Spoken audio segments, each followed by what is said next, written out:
गधा और चालाक धोबी। एक बार एक गांव में मोटू नाम का एक चतुर धोबी रहता था। मोटू बहुत गरीब था और उसके पास काम करवाने के लिए गधा था। मोटू का बहुत बड़ा परिवार था, इसीलिए गधे को पर्याप्त खाना नहीं मिलता था।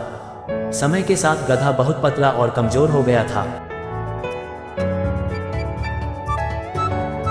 इसी वजह से गधे को पीठ पर कपड़े उठाना बहुत महंगा पड़ रहा था।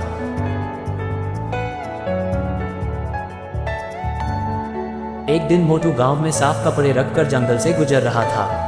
बहुत गर्मी थी और मोटू पूरे दिन कपड़े का भार उठाकर थक गया था। उसका गधा अब किसी काम के लायक नहीं था और मोटू को पता नहीं था कि क्या करना चाहिए। मोटू बोलता है कि मैं बहुत कड़ी मेहनत करता हूँ, फिर भी मैं मोटा पैसा नहीं कमा पा रहा। मैं अपनी पत्नी और बच्चों को अच्छी तरह से देखभाल नहीं कर पा रहा हूँ। मैं इस गधे को कैसे पालूंगा? मुझे जल्दी से समाधान चाहिए, नहीं तो मैं हर दिन इन सब कपड़ों को ले जाने से मैं बेहोश हो जाऊंगा। मेरे पास नया गधा खरीदने के पैसे नहीं है और भाई मुझे ऐसा लगता है कि इससे छुटकारा पाया जा सकता है, क्योंकि मैं फिर तो हर चीज़ से हाथ धो बैठूंगा।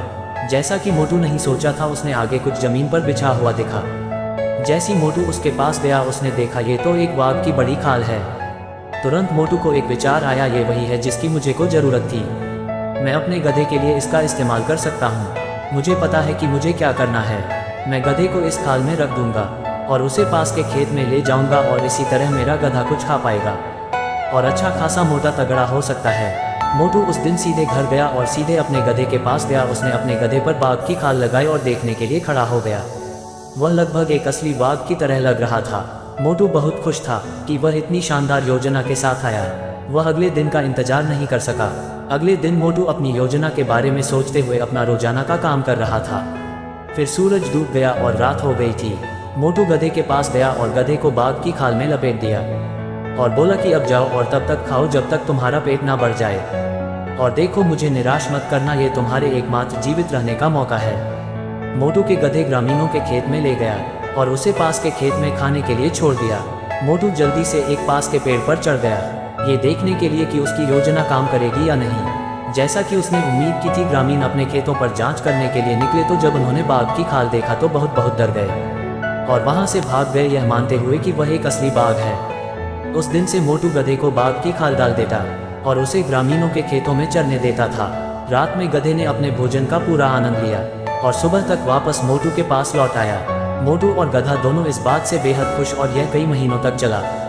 गधा बहुत जल्दी मोटा और मजबूत हो गया और मोटू बहुत प्रसन्न हुआ।